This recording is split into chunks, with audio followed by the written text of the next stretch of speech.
রামিসা সহ সারা দেশে ধর্ষণ ও হত্যার প্রতিবাদে রূপগঞ্জ মানববন্ধন বিক্ষোভ।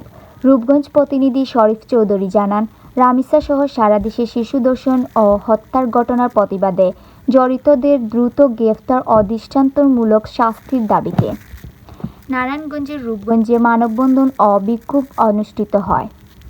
24 মে শনিবার বুলতা পুলিশ ফাঁড়ি সংলগ্ন ঢাকা-সিলেট মহাসড়কে এ মানববন্ধন ও বিক্ষোভ করা হয়। বাংলাদেশ মানবাধিকার কমিশন ঢাকা বিভাগীয় দক্ষিণ আঞ্চলিক শাখার আয়োজিত এ কর্মসূচিতে সভাপতিত্ব করেন বাংলাদেশ মানবাধিকার কমিশন ঢাকা বিভাগীয় দক্ষিণ আঞ্চলিক শাখার সাধারণ সম্পাদক ডালি মোহাম্মদ সুমন মাস্টার।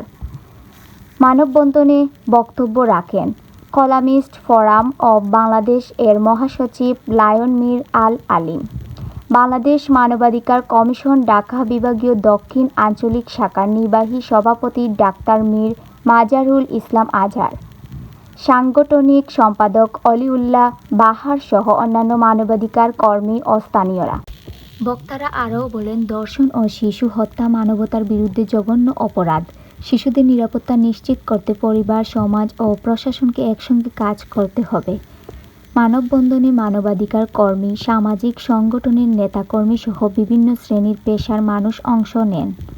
এ সময় তারা শিশু নির্যাতন, ধর্ষণ ও হত্যার বিরুদ্ধে বিভিন্ন স্লোগান দেন এবং অপরাধীদের দ্রুত বিচারের দাবি জানান।